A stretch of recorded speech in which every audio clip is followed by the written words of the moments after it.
do you want? All right, James. We're in the studio now. So let's take a look at this shelf over here. Yeah. Show us around here. This wall is a little bit of everything, I guess, but I have primarily all of my cables and my guitar amp. This is a PV Invective that I really love for any sort of like high gain tones. Also have some microphone storage here, and then just some big boxes for other stuff. But yeah, that's kind of what's Is the going on microphone studio mics, or are they? here. Yeah. So nothing too crazy going on here. These are mostly mics that I use for drum kits, but got some AKG and some Audix, and then I've got a bunch of Slate stuff as well. I think I've got 4 of these pencil condensers that I like a lot. This guy is cool. It's a modded SM57 from Grinelli Audio Labs. So obviously it's got the right angle in it, which is really great for sneaking it up over the rim of a snare drum. So yeah, it still sounds just like a 57 should. Just the form factor makes it a lot easier to get in when you're micing a whole drum kit. Yeah, I think I saw this a long time ago, and I was like, what do you ever use this for? Yeah. Until the other day, I was like, oh, that's right. Like, Yep. drum mics suck. Yep. So yeah, got that, and then the trusty old SM7B. Oh, yes. And got my cloud lifter here, which works wonders. I've really been interested. I don't know if you've ever seen anyone do this, but I've seen a couple guys lately who actually saw off the cage here, so that you can get the element closer. Like if you're using this to close my guitar cab or something like that. Oh, interesting. So I don't know if I'm actually gonna put this guy under the knife or not, but I've been curious. So what do you record on that mostly? This is great for especially more aggressive vocals. If you have a really aggressive like rock singer, or especially metal vocalists who are screaming, it handles the aggressiveness really well, and of course, being a dynamic mic, picks up a lot less of the room, which if you have a really, really loud, powerful vocalist, they can definitely activate some more of the room. Okay, cool. So it's great for stuff like that. I haven't done a whole lot of guitar amp miking with it yet, but I am interested in that. And then also, if I have a drummer in here, sometimes I'll throw it up on a hi-hat. Okay. So yeah, and then every once in a while too, if I'm doing like impact Foley for Invent, I'll pair that with like a shotgun or a pencil condenser, and kind of use that to capture some more of the low end. Okay, nice. So yeah. Do you want any other mics? I've got a couple more I can pull out. Yeah, let's see them all. Okay, don't show the inside of this closet, because it's a wreck in here. But these are my These are my large diaphragm condensers. This is the Slate ML1, which has been really great. I don't know if you're familiar or not, but it's a modeling microphone. Okay. So basically, it's a very linear response, and then there's a software component with it that uses the software to model, all of your classic microphones, your 87s and 47s, and whatever else. And same with the Slate pencil condensers that I was showing you in the other case. You can model them to emulate a 57 or like a Royer 121 or even an SM7B. 414s, all sorts of stuff like that. All right, cool. So pretty handy little thing. It makes them very versatile. This is actually the first microphone I ever got.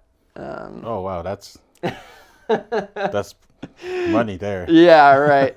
So AKG C214. It's just like the little brother of the classic 414s. Right. So. Yeah, that does tend to be a lot of people's first mic too, you know? Yeah, so true. I guess it's not that. True. So yeah, that's the microphone collection. Nice. Yeah. Tell me about your wall over here of cables. So this last year, I started making all my own cables. I'd done a little bit of soldering, like changing guitar pickups out and stuff like that, and had a couple cables fail on me, and I had the soldering iron and everything, so I figured I'd try to repair them. And that went well, and I enjoyed the process. And I had recently come across some more like sort of boutique-y custom cable makers on social media, and thought that whole concept was really interesting. So I decided to start making some of my own, and started out with some just standard tip sleeve instrument cables like this for guitar, and then started making microphone cables as well. So yeah, I have officially replaced every cable in my studio with ones that I've made. Nice. So yeah, just a good way to get cables that would be, these use all the same components as like a Mogami Gold Studio. Okay. So it's great components, great noise insulation and all that stuff, and make them for like 1/10 of the cost of what it would be to buy a Mogami Gold or something like that. Yeah, soldering is great because you can decide how long you want the cable to be. Yes, yeah, exactly. It's super useful for stuff like behind the rack too. Yeah. I guess I lied earlier. Not every cable has been replaced yet because there's still some stuff in the back of the rack that I haven't made yet. But yeah, you're right. It's great for, obviously the colors for organization and stuff like that, and then also just the custom lengths and terminations. Tell us about your guitar collection here. My small guitar collection. Nothing really too crazy going on here. This is my. I've had this the longest, and this was like my first real electric guitar. This is a Schecter Tempest Standard. So it feels a lot like a Les Paul. I had like a cheap Epi Les Paul when I first started out, and loved the feel of it, but didn't necessarily love the tone of it. So when I found this guy, I really liked it because it feels similar to a Les Paul in a lot of ways, especially with the cutout here when it sits against your body. And it's also a lot lighter than a Les Paul, so it was easier on the shoulders when I was still playing in bands and stuff like that. And to me, it's just an incredibly comfortable body shape, and I love the feel of the neck. I've upgraded the pickups a couple of times. It came with just like some stock Schecter humbuckers. So for a while I had upgraded them to kind of like a standard in metal guitar, which is an EMG 8185 combo. But I kind of got tired. I had those in for a long time. I kind of got tired of the active pickup sound, because you can throw an 8185 set on a 2x4 and it's going to sound about the same as it would in any other guitar. So I changed these out. These are Seymour Duncan Nazguls. So they've been really fun to play with. They're definitely a different feel when you're playing than an active pickup. So that's been a lot of fun. This is still my main guitar. This is what I reach for pretty much every time that I'm writing or recording or anything like that. So, and I keep it tuned in drop B right now, so it's pretty low. Definitely set up for like metal and modern rock kind of playing. Nice. This guy is another Schecter. It's probably dusty. I don't play him very much. I like the way it looks a lot better than the way it plays or sounds. But this is a Schecter. I actually can't remember the name of this model, but it's a Schecter Diamond Series, obviously a Telecaster kind of vibe. And yeah, it just, I think it would be a great guitar for somebody. It just doesn't really fit my playing style, and especially with this bridge style, it's really hard to get definition on pick attack or anything like that. So if anyone wants to buy this, give me a shout. And then I'll save the most interesting one for last, but this is my bass. Nothing fancy here, just an Ibanez sound gear. I don't play a ton of bass, but it is good to have for demoing out ideas, and I've always loved the feel of these necks on the Ibanez's. They're super thin. I honestly feel like this neck is probably even thinner than the neck on my Tempest. But yeah, it's a lot of fun when I do pick it up. And then this is my acoustic, which I still love. This is a Taylor C214, or no, 214CE. So yeah, I, when I do play acoustic, I'm just kind of chunking along on some basic chords, but it's a great guitar, and I love the sound of it, and have always been a fan of Taylor's over Martin's or something like that. So definitely put a lot of time in on that one. This guy is really wild. This is my newest acquisition. This is a Fender Squier Bass 6. Bass? Yeah, it's not a guitar and it's not a bass, but it's also both. Interesting. So it's tuned like, it's in standard guitar tuning, EADGBE, but everything is an octave down, like a bass would be. But obviously, as you can see, the neck setup and the string spacing and everything is much more like a guitar, even though it's incredibly low in comparison. And it has a tremolo system, which is really fun to play with in the low register.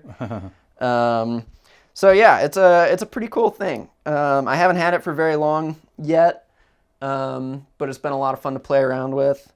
And yeah, I have plans to upgrade this. I have found a couple of companies that make different pick guards and tail pieces and stuff like that for the Bass 6.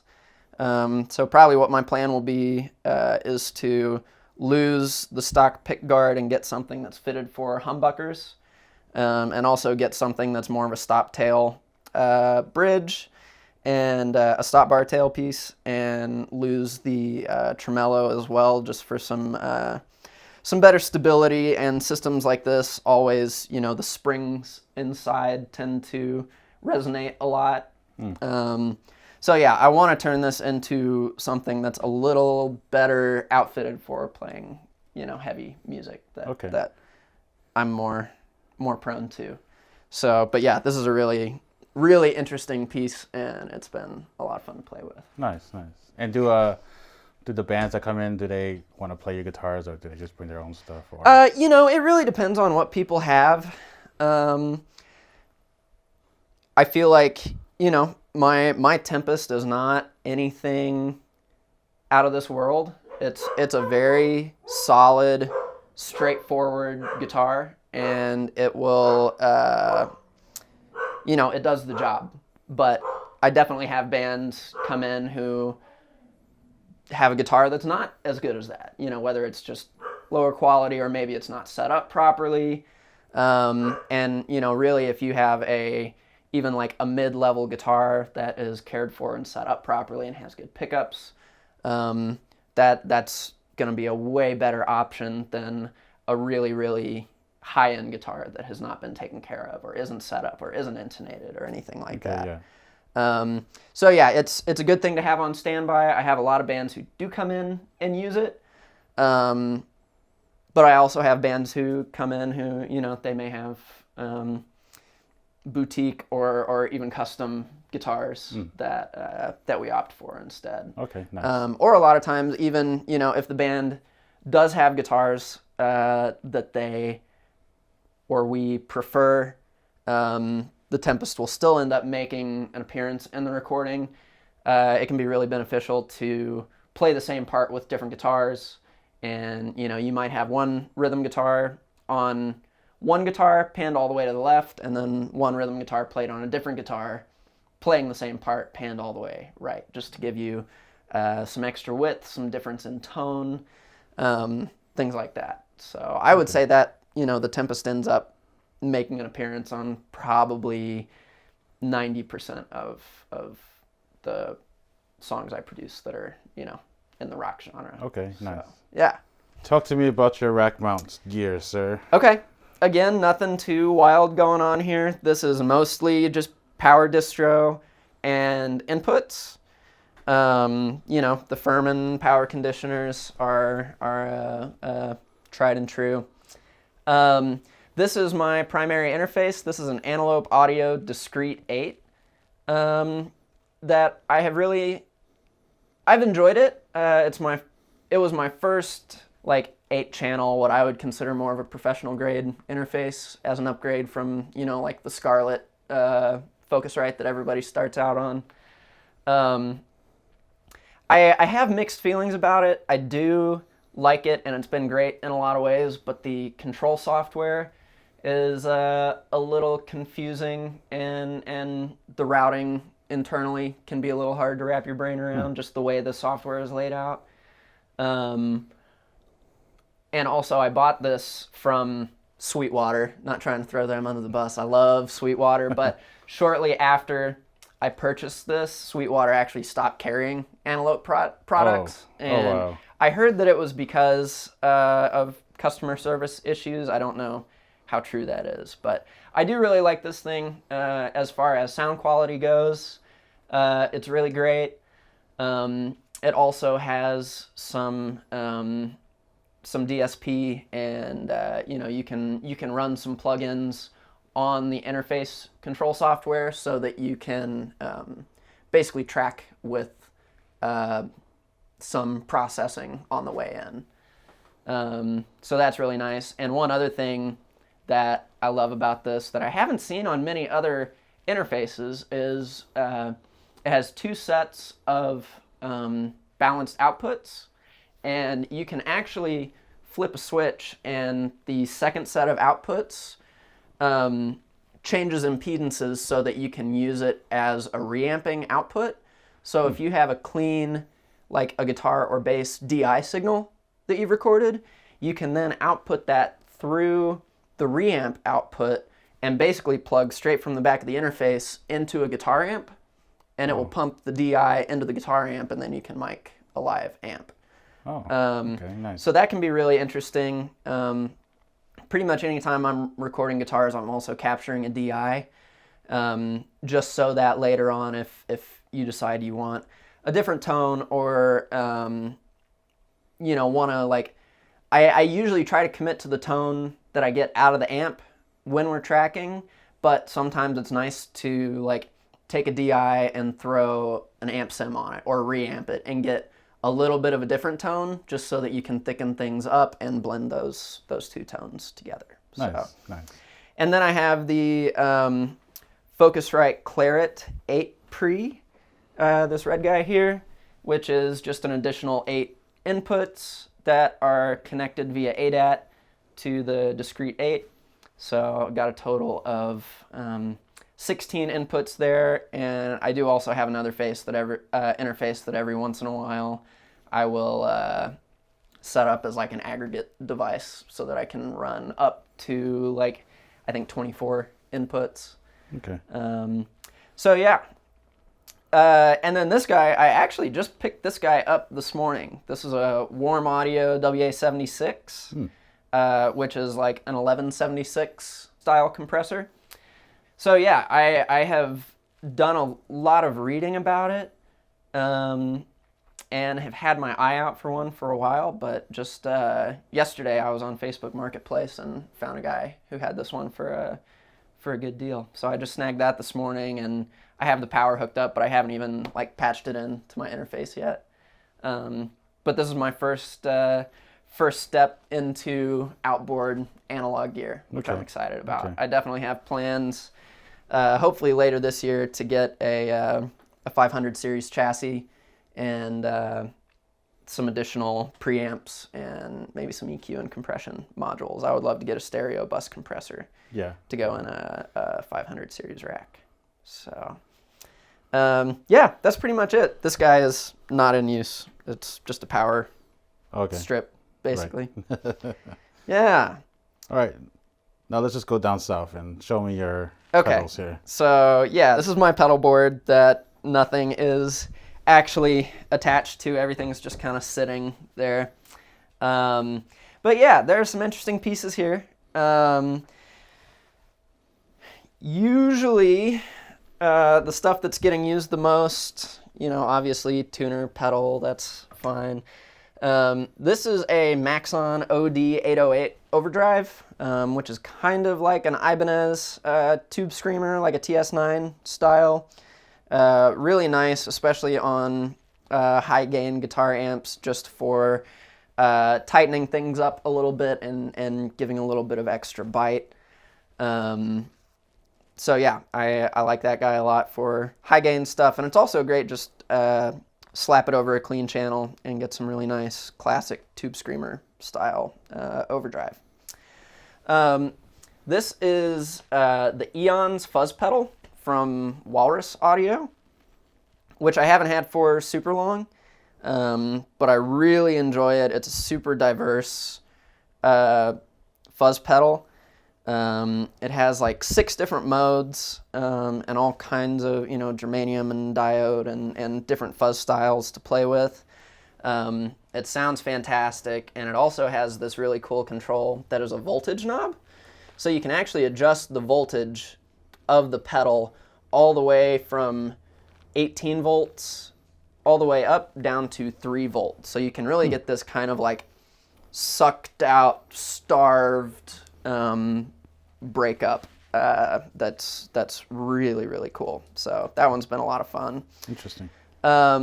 These two are clones that were made by a guy who used to live in town named Elliot Brooks, I believe. And this guy is another fuzz, and this guy is a tremolo. And then I have just a standard Boss NS2 noise suppressor, noise gate. I don't use that as much anymore. I used to use it when I was playing live a lot, and I had a giant, half stack, like a 412 cab and 150 watt Mesa tube head that would literally blow the windows out of. I literally, when I was a kid, I rattled a picture frame off of its hanger on the wall with that thing. So I don't use that as much anymore, and that's only because the PV Invective has a built-in gate that tends to work great. But yeah, other than that, this is just the foot switch controller for the PV Invective. This is a SansAmp that I'll use for capturing DIs. It just has some pretty basic level and EQ controls and a mid shift. And it has parallel outs, which is really nice if you're splitting to a guitar amp or straight in to record a DI. This was given to me, this Boss DS1, this was given to me by a college roommate, and I don't think I've ever plugged it in. It's just there. This guy was a gift from... when I was in college, I interned for a summer at the Smithsonian in Washington, D.C., with a couple of great guys, James and Dana. And James was my supervisor in the Smithsonian audiovisual department, and he was a guitar player as well. And at the end of my time there, he gifted me this Morley Wah pedal, which is really cool because Standard wah, you have to actually, you engage it, you turn the foot switch on by pushing it all the way down and clicking a switch on, and then you have it. But this is, it's off when it's all the way up, when the heel is down, and then it engages as soon as you start to depress it. So it works inverse from a standard wah, and you don't have to push all the way down to hit a switch to turn it on. It just starts engaging as you depress it. So, nice. Yeah, those are my pedals. So, I'm not familiar with pedal recording much, but do you use the pedal to record a lot, or? Yeah, I mean, the pedals, I don't have a lot of stuff on here. Some guys will have like stuff they say are like, these are my always on pedals. Like, these are pedals that are integral to my tone and they have to stay on all the time. And I really lean on the Invective to get my main tone. It just sounds great. It has boatloads of gain and it does pretty much everything I need it to. And then the pedals are either for flavor or effects. So, you know, obviously the tremolo would be an effect that you'd only use for certain parts. Right. You know, the noise gate might stay on all the time depending on what amp you're playing through or things like that. Or, you know, maybe just kick the overdrive on for a guitar solo where you need a little bit of extra gain or something like that. So yeah, I would say really just the out of the amp tone for the PV Invective is my standard tone, and then everything else here is just kind of used on a as needed basis. Okay, nice. Let's talk about your monitors. These monitors, the primary pair in the back here, are the Atom A7Xs, which have been fantastic. I really love them. They have a great response, you know, all the way from, I think they actually go down to like 20 or 15 hertz maybe, and then up to 25K maybe. I don't quote me on those specs. I might be wrong, but they've got a great response. So in this setup, I don't have a dedicated sub, but the monitors hold great on their own. They are front ported here, which is really nice. I feel like that helps with a more even bass response, especially when you're in a smaller room like this where you have no choice but to have your desk a little bit closer to the wall than you would really like. Right. In a perfect world, I'd love to have, you know, the back of the desk be about here, so there's plenty of room between the back of the speakers and the wall. Yeah. But the front ported monitors do definitely help with a more even bass response when your monitors are close to the wall. And then they also have ribbon tweeters, nice. Which if you see, I don't know if you see or want a close up or anything, but it's actually like, think of like an accordion folded style piece of paper or something like that.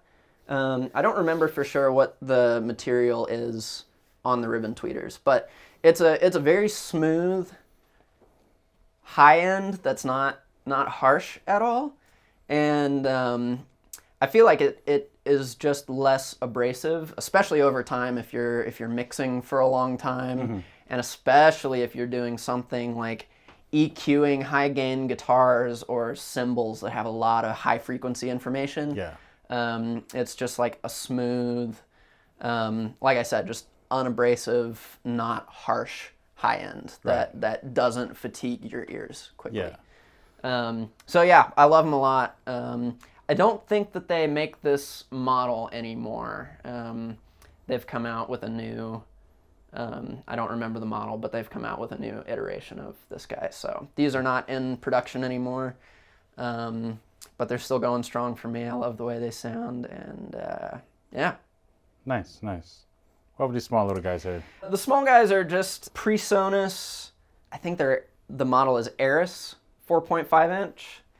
So these are just the monitors that I started out with. They're really pretty, like hobbyist, consumer grade. I like them a lot for the price point, and I still recommend them to people. I think they run like $200 for the set, which is really not bad if you're just getting into it. Yeah.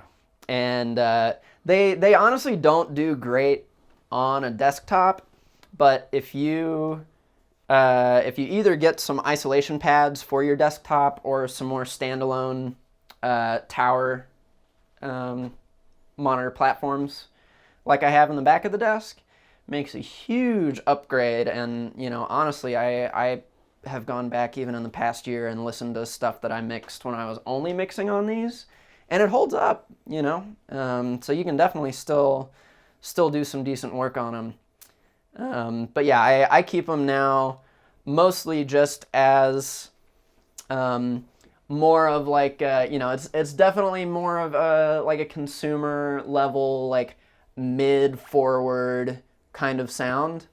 So it kind of gives you maybe a better idea of what your mix is going to sound like in a car or like on a Bluetooth speaker or something like that. So yeah, do you like A/B it once in a while? I will, yeah, and I love my Mackie Big Knob for that. It's super easy just to swap your monitors with the press of a button. Nice. So yeah, it is definitely. I mean, 95% of the stuff that I do is on the Atoms. But I do definitely, especially more when I get to like the final stages of a mix and I'm really tweaking and thinking more about translation to other playback systems and stuff like that, I will definitely spend a lot more time toggling back and forth between the Atoms and the Personas. Nice.